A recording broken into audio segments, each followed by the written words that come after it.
I'd always wanted to be a nurse and look after the babies. I found myself in one of the biggest neonatal ICUs, and it was really hard for me to deal with all of this trauma that I was constantly exposed to. But there was something stirring in me that kept pulling me back to the nursery. I remember saying to the universe, if I have to go back in there, things need to be different. And I guess there's, that quote, right? Be careful what you ask for. And yeah, within a few months, things started to change for me. I started having these profound experiences with babies where they'd talk to me and I'd be like, oh my God, I'm going crazy. Started having shared death experiences with the babies I was caring for.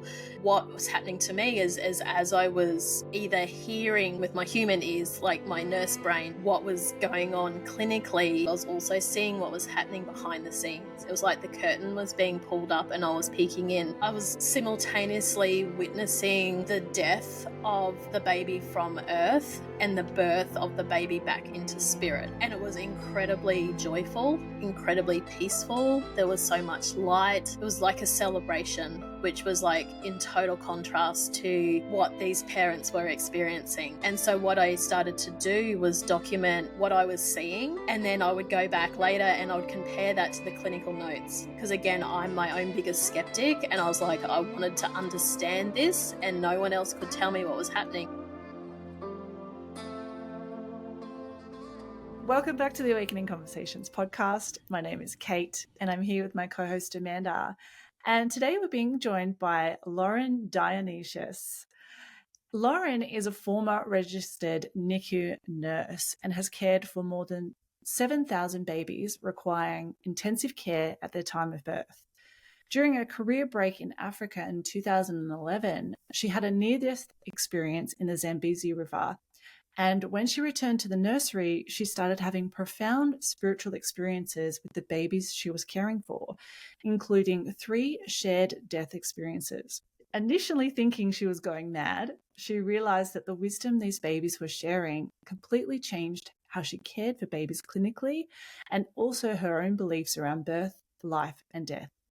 She has now stepped away from the hospital environment to openly support parents and their children, from preconception and pregnancy loss through to newborns and older children, using baby soul communication to give these incoming souls a voice to share their insights. Lauren, welcome to the Awakening Conversations podcast.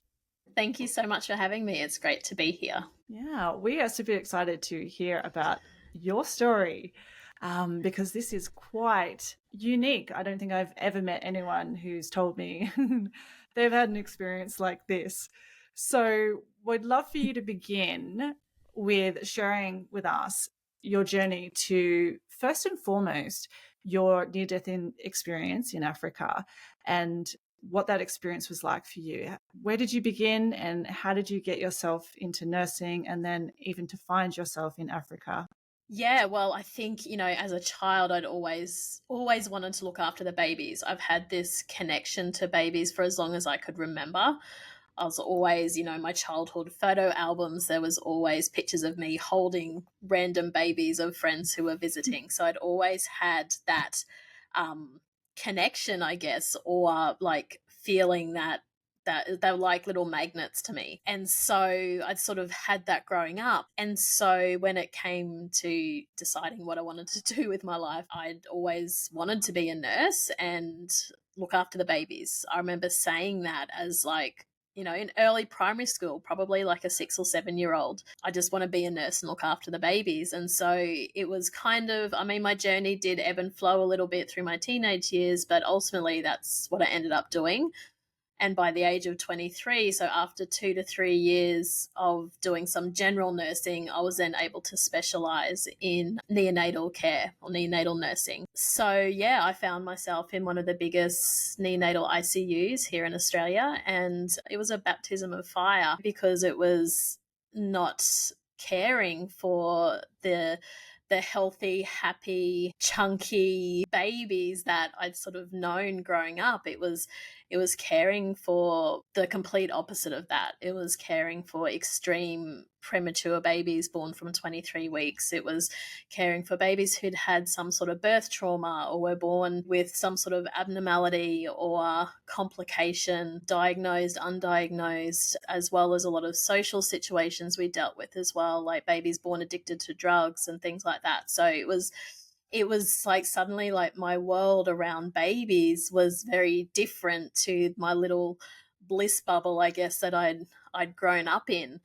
And so it was quite a shock to what had always been a very sensitive system that I'd had. I'd Mm. always been this sensitive child that like felt everything and everyone. And even though that I guess wasn't really recognized at that time, this was, sort of in the 80s, it was really hard for me to deal with all of this trauma that I was constantly exposed to in a NICU. There was like 80 cots. We were full like most of the time. And so it was just the not only the degree, I think, of trauma, if you like, but also the persistency of it and how, it was day in, day out. And, I remember being, I think maybe after a year, maybe 18 months of being in the NICU, that I had to support my first baby through the death process, that it was no longer able to survive this world. We'd done everything that we could. And it was absolutely gut wrenching for me because I'd grown up in a very strict Christian household. All of my beliefs came from that world, around God and around heaven and around hell. One thing they didn't teach me though is why God would allow babies to die. And it was a question that I carried with me for many, many years. And after about, must have been like 8 or 9 years, I was like, I just can't do this anymore. Like, babies were being saved more often because the level of research and funding and technology was growing very rapidly. With all of the advances, I guess, in Western medicine meant that babies who may have been able to be saved a few years not be able to be saved a few years ago were now able to be saved. So that was also really challenging for me on an ethical level as well. And, long story short, it led me to needing to get away. I'm like, I can't do this. This is what I wanted to do with my life and I don't like it. What am I supposed to do? Why am I here? Why are babies dying around me? All of these things. And so I'm like, I just need a break. I need to get away. And so I decided to go to Africa. I don't know why. It wasn't somewhere I'd been thinking of going. It just came to me. And, what started as like a 4 or 5 week trip turned into actually, no, I'm going to pack everything up, give up my apartment, quit my job, and I'm just going to go. It was just something in me that I wasn't aware of at the time or didn't recognize at the time. In hindsight, it was obviously my soul and my intuition calling me to Africa, and I just followed. I'd always been quite adventurous. I'd traveled a lot. It was my way of dealing with my job, I think, to be really honest. And so, yeah, so in 2011, I just up and went to Africa and I volunteered with the animals. I did wildlife conservation, research, worked on different volunteer projects, away from hospitals, away from doctors, away from babies, away from parents, and I was dealing with animals. So it was a much needed relief for me, like mentally and emotionally. But I was still carrying these big questions about, why do babies die? Why am I here? What am I supposed to do with my life? And probably it was about 4 to 5 months into I call it like my career break to Africa, I decided to go whitewater rafting. I had done it before in New Zealand. I wouldn't necessarily say I was an adrenaline junkie, but I did enjoy like the odd, challenge like that. And yeah, so I was walking down the valley, I guess, into the Zambezi River to jump on a raft, and I just had this funny feeling. I can't describe what it is. I still don't really understand it, but I'm not sure if it was just like some sort of nerves or feeling a bit anxious about, getting into a level 5 river system that was in its final week of the season, which meant the water levels were really low, and which meant that the rocks were sitting high comparatively with the water. So not a lot of water, which means the rapids are are much bigger and much more intense or aggressive. So yeah, I got into the raft, and I'm not entirely sure how long I'd been on the raft for, but I just remember the raft kind of going up on its nose, like sort of taking a bit of like a nose dive, and where the back of the raft went up into the air. Yeah, and I fell out. It happens, right? People fall out of rafts all the time. But there was something different about this for me. And, keeping in mind that at this point in my life, I was still I wouldn't say I was religious. I moved away a little bit from those beliefs, but I certainly wasn't spiritual, or I hadn't really started that journey yet. What happened when I fell into the water is it was like, and I can only process this and understand this in hindsight, because at the time it was a horrible experience for me. I was in absolute terror. I was in a lot of physical pain. I couldn't breathe. I was very disorientated. So when you hear of people having near-death experiences, it's often quite blissful, and it's like, people feel a sense of calm and at peace and white lights and ancestors and grandmas and grandpas and all of this. Well, I had none of that. There was, as I said, I feel like I split in two, and there was part of me, the physical me, that was in the water, and I was feeling all the rocks. I was bashing up against sticks. I had no idea which way was up. It was very dark. I could see some bubbles, but I didn't. It's weird. It's like I didn't know which direction those bubbles were moving, because obviously my logical brain's like, well, the bubbles are going to go up to the surface, right? So if I follow the bubbles up, then I can get air. But I couldn't tell which way the bubbles were moving.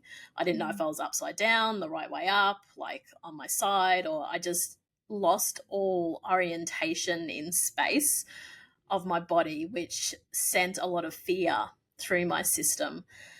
But then there was this other part of me that was outside of my body, and I was seeing what was happening to my body. I couldn't see where I was in the river, because that would have been really helpful if that part of me could say, hey, like, you're upside down, turn the right way up, or I wasn't receiving that sort of wisdom or guidance. But there was like, I was watching myself, almost watching myself underwater. But all around that part of me was black. It was like being in a dark room. I don't know how big that room is. I couldn't see any walls. The only thing I could see, though, was, again, only noticing this in hindsight, was a screen on the wall. And it was like a TV screen. And I was starting to see different things in my life. I was seeing my family. I had a little niece at the time, who was about 8. And, I kept seeing her, and her as a baby, and her older, my family, my friends, my job, the hospital I worked at, like all of these different scenes, I guess, were coming through my life, and I was being able to see or witness. And I didn't understand it, because I was still very much in panic mode. And then the only other thing that I remember from that is I heard a voice. It wasn't my voice. It wasn't my words. I didn't see anyone. I didn't recognize the voice. It was, you need to go back for the children. And I thought, okay, the only child in my life at that time was my little niece. And I thought maybe, I thought maybe something was going to happen to my sister and her husband, and I need to like look after her or something. This was what was going through my human mind as I was trying to understand what was happening. And I don't know like the time frame of that. I know I went through at least 2 to 3 rapids, and then it would be still for a little bit, and then I would go through the next one. So I was moving like pretty quickly. And then someone came and rescued me. So I was, there was a kayak, and a guy paddling the kayak, and then he pulled me kind of onto the back of the kayak and paddled me to the shore. And then I was just, I was hyperventilating. I was, panicking. It felt like very much like a panic attack, running on adrenaline. and I did not understand what was happening, but I just knew that I had to get out. I'm like, because they tried to get me back into the next raft that was coming down the river. And I'm like, no, no, no. But I'm in I'm like in this valley, right? So there's like cliffs either side. And they said, well, if you don't get on a raft, you'll have to climb out. And I'm like, I'll climb out. And, I had no shoes on, like nothing. And again, just on pure adrenaline, I'm like scaling this, it wasn't 90 degrees like a cliff face or anything, but it was just a very rocky, like a ravine or something. The kayak guy came with me with his canoe over his shoulder. Yeah. And anyway, they came and got me and took me back to the accommodation where I was staying. So, for many years after that, I believed that I'd had a panic attack. Again, I wasn't into anything spiritual. I didn't believe in that stuff. Probably, if anything, I was probably, teetering on like the atheist side of things. And it was only like after, I didn't even connect the dots when I returned to Australia a few months later. But again, in hindsight, when I did come back to Australia, I started dabbling in yoga and meditation and Buddhism and energy healing and craniosacral stuff and different modalities, I guess, acupuncture that I'd never sort of been interested in before. And I didn't think anything of it at the time. I just thought, oh, this is interesting and I wonder what this is about. I think it was my curiosity was piqued, I guess, or awakened. And and then my journey continued as I eventually went back to the nursery, but it took a few years because I still didn't find any answers around why babies died. And so but there was something stirring in me that kept pulling me back to the nursery. So then I started all of these like bargaining with the universe.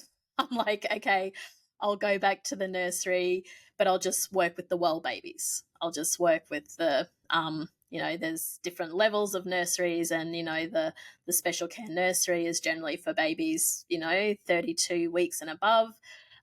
They're normally healthier. They normally just need time to grow and learn to feed and all of these things. And I'm like, okay, I'll start there. Like, I'll just work with the healthy babies. And that way, if they become unwell, well, the center I was working in, they would get flown out to a tertiary center.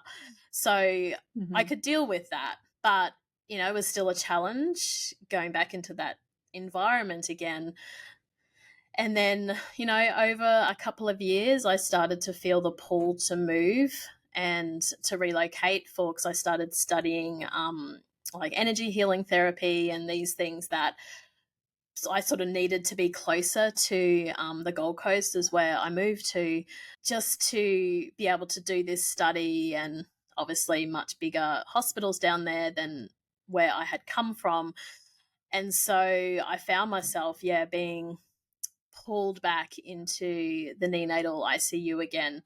I had worked with staff there who knew me, knew my skill set from before I went to Africa, so I couldn't hide and pretend that I didn't know what I was doing in a NICU. And I just kind of remember saying to the universe, like, if I have to go back in there, things need to be different. And I guess there's, that cliche quote, right? Be careful what you ask for. And within a few months, like maybe 6 months, things started to change for me. I started having these profound experiences with babies where they'd like talk to me and I'd be like, oh my God, I'm going crazy. I'm going to take 2 weeks off. And I'd go to my boss and say, I'm really sorry, I can't work for the next 2 weeks. I need some time out, all of these things, because I honestly thought I was going mad and I was too much shift work, not enough rest, not enough sleep, not eating properly, all of those things. And so I took time off and I went back to the nursery and things only intensified. So not only did I, it sort of started with like seeing pictures around babies' cots to then hearing things from them, feeling things in my body that were then confirmed by x-rays, ultrasounds, different tests that these babies were having. And so I just ignored it. I'm like, okay, this is weird. I don't understand it. I don't know what it's about. So I'm just going to bury my head in the sand and not think about it. And I did that probably for a year or two, maybe. I'm like, interesting, but whatever. And then I thought, actually, I need to start listening to this, because what was happening is this information was changing my beliefs and changing how I cared for babies clinically. And also, my beliefs were changing around life and death based on what these babies were sharing with me, these kids who were the ones going through this. It wasn't coming from a mentor or a teacher or anything like that. It was coming, like, which sounds crazy, I know. I'm my own biggest skeptic in all of this, left brain science brain, show me the evidence, show me the research, show me your journal articles. That was my education and experience. And so it was a very difficult thing for me to navigate. But it was actually only when I had started having shared death experiences with the babies I was caring for, which from memory was like 2018 to 2020. I had 3 of them. And that's when I started Googling. That's when I started getting online, finding out more information about what I was experiencing with these babies. Because by this time, I'd finished my yoga training, I'd finished my my energy healing therapy. I was very much on that spiritual journey, and I'm like, no one's talking about this. I don't understand it. Like, I haven't been taught this. What's this about? And it was only when I was able to identify that these later experiences I was having with babies were shared death experiences. And they mentioned that, somewhere on Google mentioned that if you have a shared death experience, it's you've often had a near-death experience. And I'm like, well, I haven't had a near-death experience. And it was only when I started learning about near-death experiences that I realized the experience I had in the Zambezi River was ticking a lot of boxes on the near-death experience checklist, and then that's when I guess the pieces of the puzzle all started to come together and to start making a little bit more sense, and I guess lead me to where I am today. But, I really feel that experience in the Zambezi River was my first real awakening. And, and it sort of completely changed my direction, or pivoted me from a ex-Christian / almost atheist mindset. Life isn't fair. Why do things happen?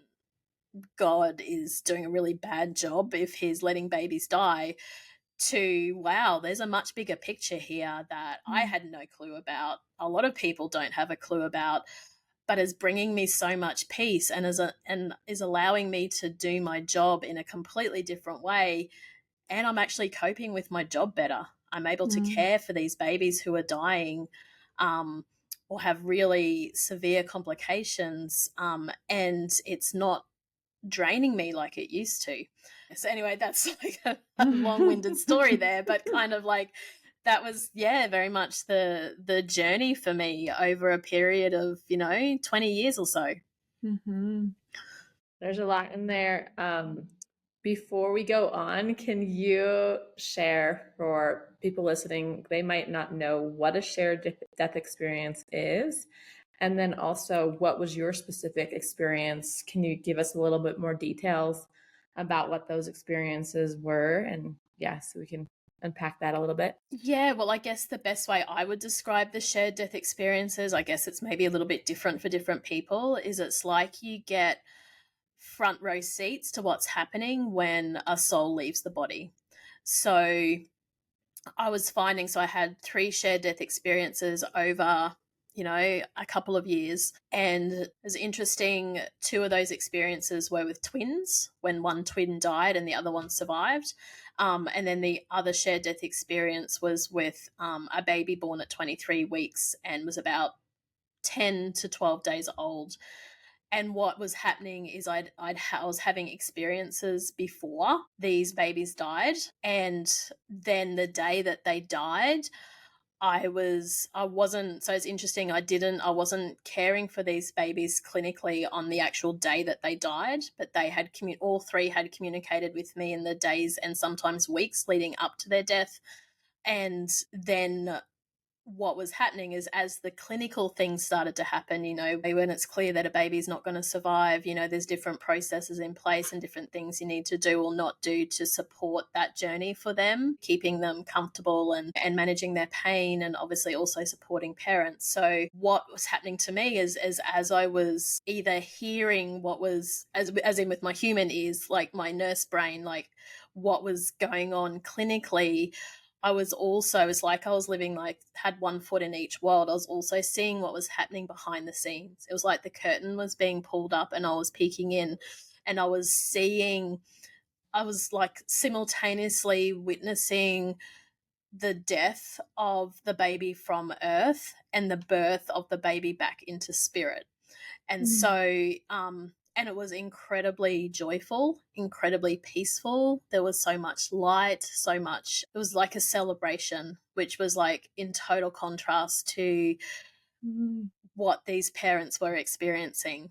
And so what I started to do was document what I was seeing, like in my third eye, whatever you want to call it.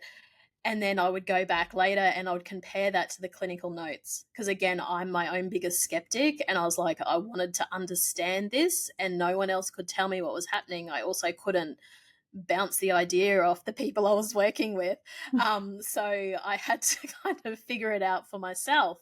And what I learned is when like just before a baby's airway is removed, so their breathing tube is removed, is when, well, in my experience, is when the soul leaves the body.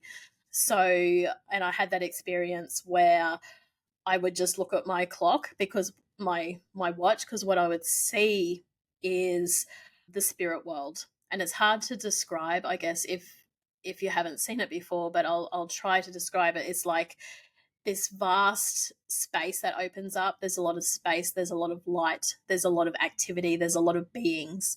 I saw, for me, I'm very connected to the angelic realm. So there was a lot of angels around, a whole, I guess you'd call them like a swarm of angels, or I don't know what the collective term for a big group of angels is. A herald Flock. of angels. I don't know. A flock of angels. Yeah, something like that. And I was seeing that, and so I was seeing like all of these angels, and I'm talking about the one I'm talking about at the moment is the experience with the 23-weeker. Just before her breathing tube was removed, I saw all of these angels come to collect her. There were hundreds of them. And I also heard music as well. It was, I don't know if it was influenced by my church upbringing, like with the hymn type music. It sort of sounded like that. There were no words or anything though. It was just sound, but very high frequency, very pure, very simple melodies. And just this, it was a celebration. And I felt her soul, and this is hard to describe when it's a feeling that you feel and something that you see, but I felt her soul's energy leaving her physical body at that time when all of these angels came. And when I checked back later, it was only, I can't remember the exact time frame now, but it was within like 20 minutes, half an hour after I had that vision, that the breathing tube was physically removed from her lungs, from her throat. And then there was a period of time, I think with her, it may have even been up to a couple of hours before her heart actually stopped beating. But that period of time there was no pain for her. There was no suffering there. Her physical body was going through the processes it needed to be, but she was not there. Like her essence, her energy was not clinically or physically present anymore. Her body was just going through that process. Her soul was free, and I just felt this incredible sense of freedom for her. She was free. She was out of this body. She was free from the pain, the restriction, the experiences that she'd had in her very short life here on earth. And it was an incredibly emotional experience for me. I had to stop, what I was doing. But yeah, that was, I think from memory, like I get a bit confused with the timeline, but I think that was like my second shared death experience. But it was the most powerful for me, because she also came to me the night before. I don't know if it was some sort of premonition, if she was trying to tell me something, but she told me how she wanted to die, and she showed me that she didn't want to be inside. She wanted to be outside. And again, I'm like, well, I can't just rock up to work tomorrow morning and say, hey, like this baby's going to die today and you need to take her outside. I'm sorry, but I can't share that message for you. And I felt very torn because this was her deepest desire and deepest wish is for her soul to be released outside this hospital building. So yeah, it was extremely powerful. And as I said, that was just like one of the experiences I've had. But I felt it was just this such a contrast to death as we perceive it. And as we perceive it as this heavy thing that shouldn't happen and it's wrong. And, we have this belief that all babies should be born and then we should all live till we're 100 and die peacefully in our sleep. That's what society, in my experience anyway, tells us about death. And so anything outside of that is wrong, and or something's gone wrong, or it's unfair, or it's unjust.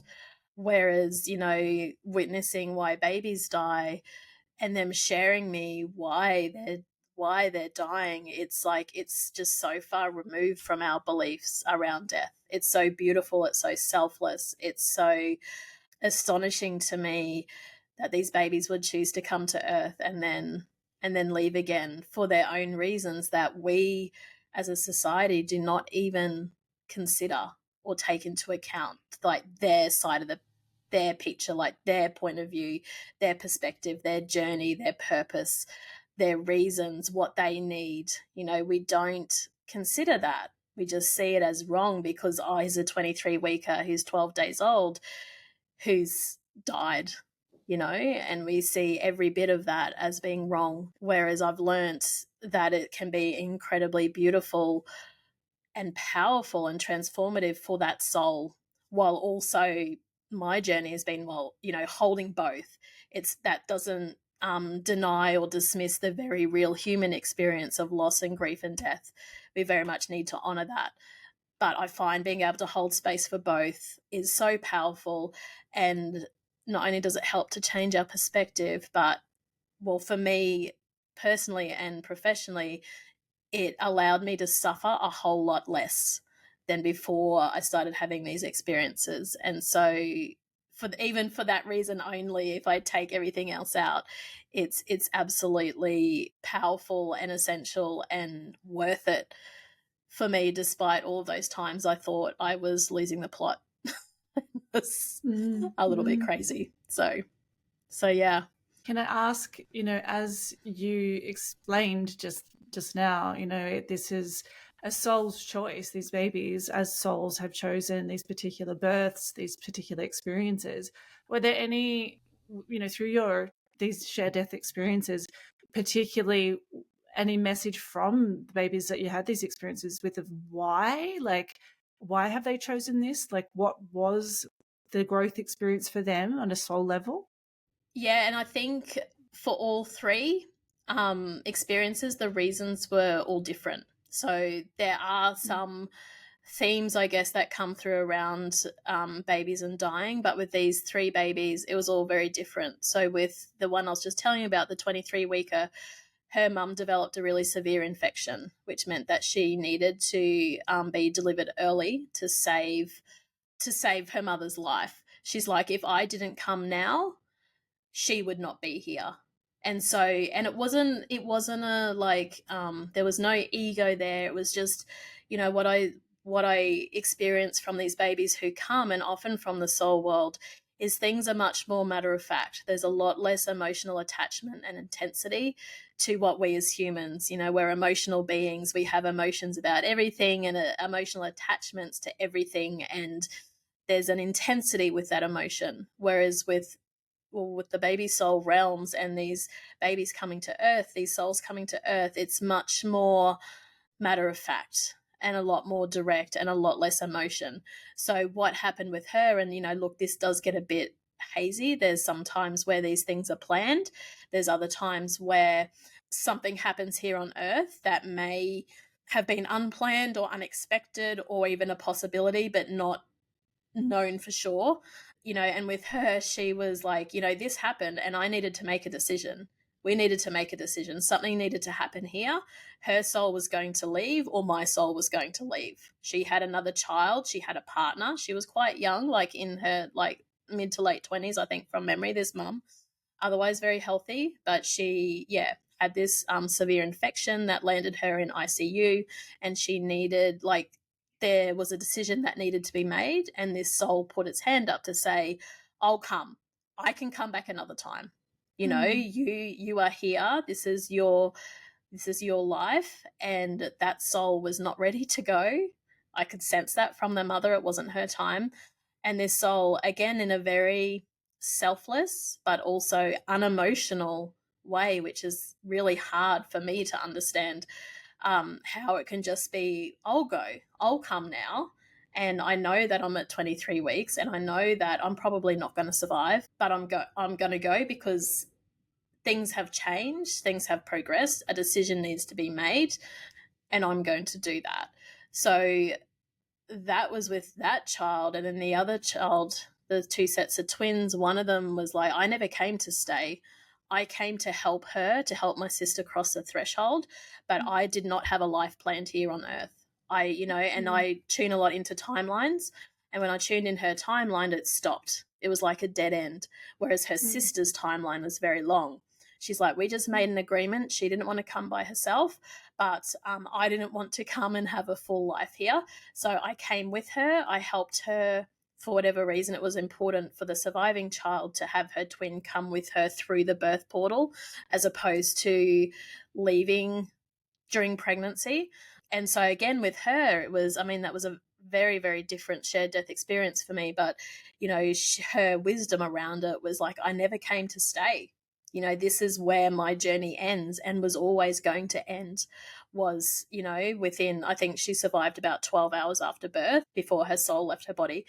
And so for her, it was very black and white and was very pre-planned. This is what is going to happen. This is always what was going to happen. And she was born into a body that was actually incompatible with life, to ensure that even medicine couldn't save her. Yeah, the other twin was very different. There was a lot of like karmic stuff going on there, past life stuff, for not open up that can of worms. So yeah, that was a very different and much more traumatic shared death experience, because it was she had already been on Earth for 6 months before her soul left. We hope you're enjoying today's episode of the Awakening Conversations podcast. And if you are, we'd love for you to hit subscribe. This helps us enormously to grow our channel and to get these conversations in front of more and more people. We really appreciate you being here and tuning in. So let's now return to today's episode. It's very interesting. Thank you. I enjoyed hearing that. And I'm curious if you've had any messages from babies that they've come and maybe had a shorter life to teach family members lessons or experiences that other souls have needed to have from the loss of the baby. Have you had anything like that happen? Yeah, absolutely. Like it happens often, a common theme. It's not the same with everyone, every situation is a little bit different, but, a really common theme around a baby that comes and then leaves through either miscarriage or stillbirth in particular is, again, we're looking at a soul picture. Sometimes we need to not separate the human experience, but it's kind of, there needs to be a little bit of space sometimes to be able to understand things on a different level.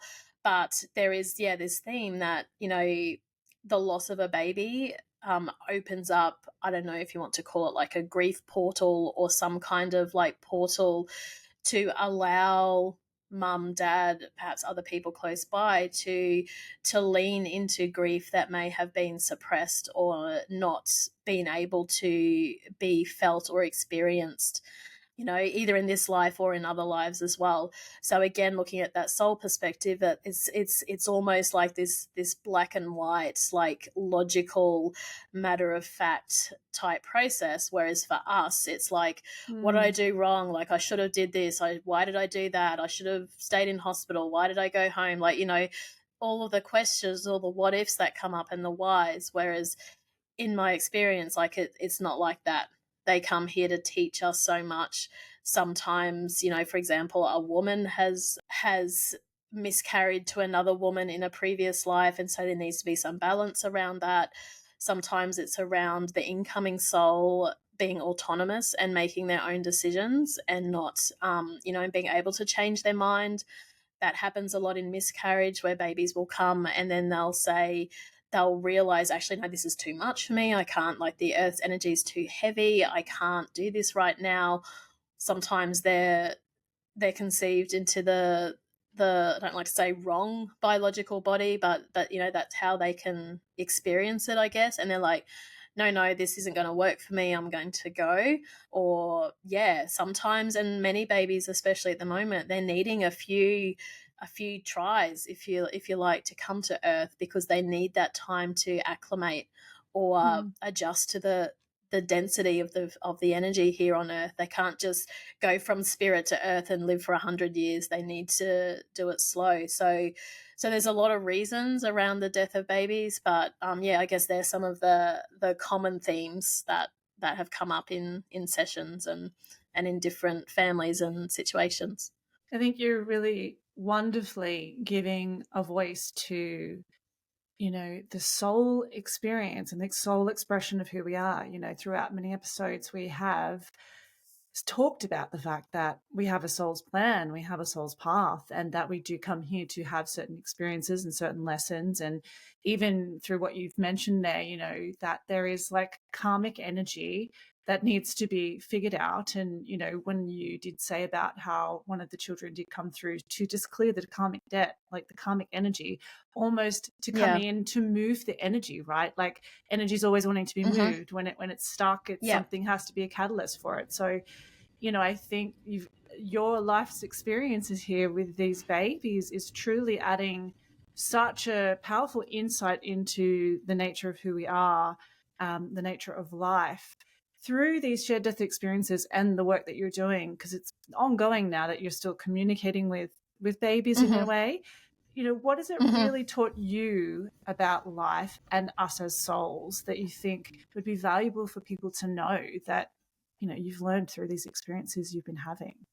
Yeah, well, that there's a much bigger picture, and that we are so tunnel. And I don't say this as like a judgment, because I'm totally in this boat as well. Still go there at times, but we're very judgmental, and we're very black and white, and we're very small-minded when it comes to life here on earth.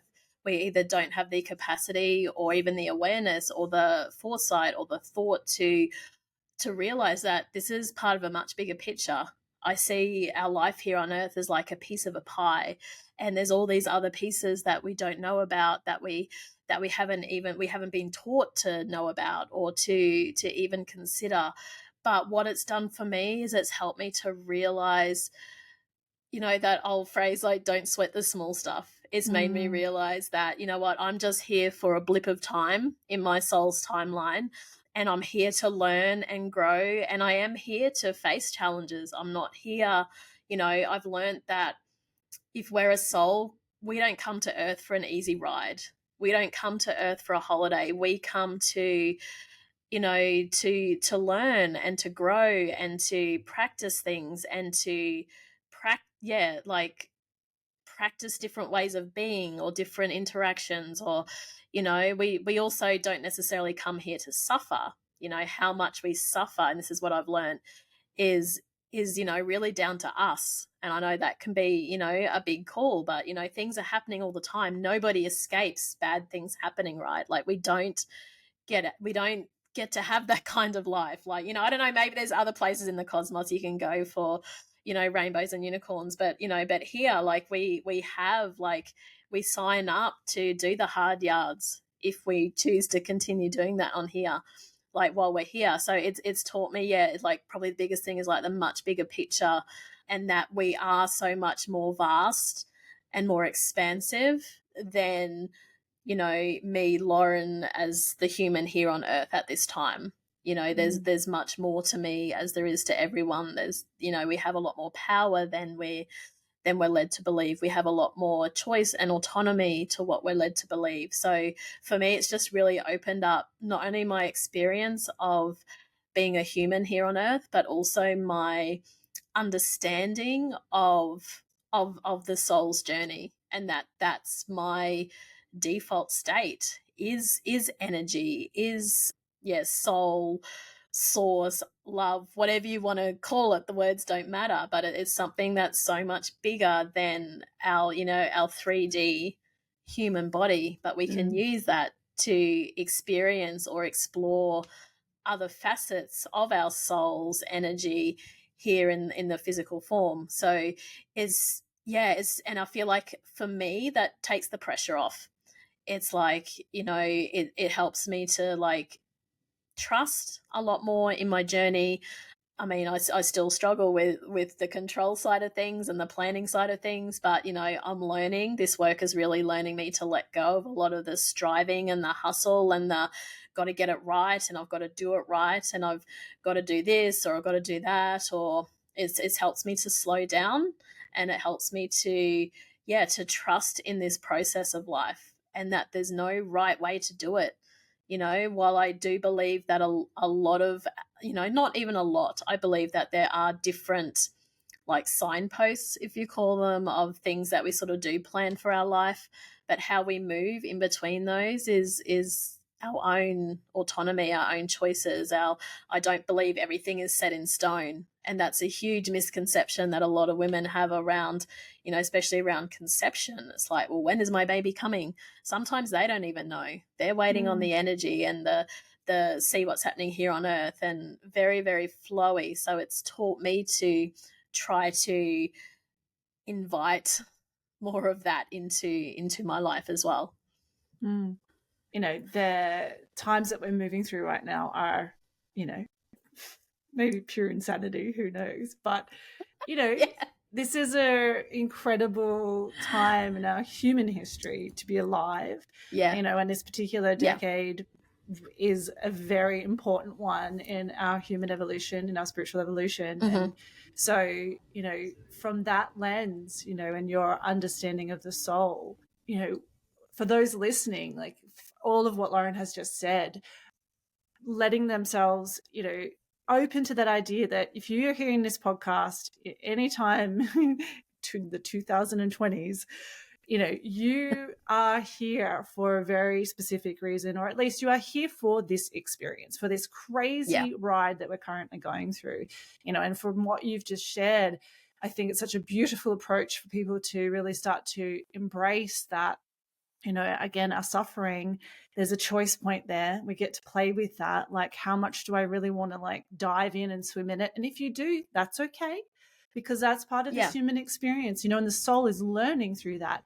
But if you do that, like how we can do it in a way that's sort of more curiosity and, wow, this is what it feels like to, we've said this before, like to feel such anger or despair, and do so in a way where we don't get caught in that story or, that's the only thing that we're here to experience. We're here to experience it all, as you said, and then some, right? Like, because there's that part of the human world. There is the suffering, there is the challenge, and yet we are also souls, which is a multi-dimensional, makes us multi-dimensional. And so we can also then experience ourselves in these other incredible ways, like realizing first and foremost for a soul, what does that mean if I am? And in your case, you've been able to discover your own gifts and abilities as the experience of the soul that exists in this human called Lauren, and how you can integrate those two parts of you to be here as a soul on earth, bringing that reality together for other humans. So your story is just absolutely incredible. And I just am completely fascinated by it. And I love it because it kind of like, it just kind of like gives us the proof that this is happening. Your experience is direct, it's you're languaging it. You've seen it. You've seen that beautiful experience of a soul returning to the soul world and the joy that exists in that. And then that polarity of like, yes, on our human world, it's all pain and it's suffering. And that doesn't, not to say that it isn't, like it is. And that's part of our human experience. It's just completely fascinating. Yeah. It's, and I think too, it's like, and I think that is the gift, I think, in a lot of the awakening process is when we have these experiences ourselves, they become part of our lived experience. It's not someone teaching you or telling you or saying that this is how it is or this is what happens. Like when you have a lived experience, and it's going to be different for everyone, right? Because we're in different forms and have different plans or like possibilities for our life here on earth. But when you have these experiences yourself, because as I said, like, nobody told me this stuff. They're literally the only reason I'm believing it and trusting it is because I had this experience myself. Because I would think that, if someone had told me this is how it is, that natural skeptic in me, that natural scientist in me, that's, starting to be a little bit quieter these days. But, I wouldn't have believed it. I wouldn't have like even entertained those thoughts. I may have thought, oh, okay, that's interesting, but that would have been where it stopped. But I think that's the powerful thing around awakening, this awakening process and journey that we all move through, is it shows us these things in a very real, tangible, lived experience type way that is, different for different people. So, and I think that's where the power is, and the gift in it all as well, even though it can be very brutal, as I think many of us can attest to. It's uncomfortable, it's confronting. I think the awakening process is very confronting. The all of the beliefs that I had to unbelieve because something, life was showing me other ways. Life was showing me that, I wasn't being punished, or these parents were, they were showing me that they hadn't done something wrong, or, all of these things. And so going through that process of like, unbelieving or challenging what we may have believed for many years and probably for many generations. I think that's certainly been the case with me, that those things are challenged. And I think that can be a very uncomfortable process. And that's why I love conversations like this, because I think the more we talk about these things, it's kind of, hopefully even just one other person will say, oh, like me too, or, that makes me feel better because I'm not the only crazy one out here, or having these experiences. So it's powerful stuff. It's life-changing.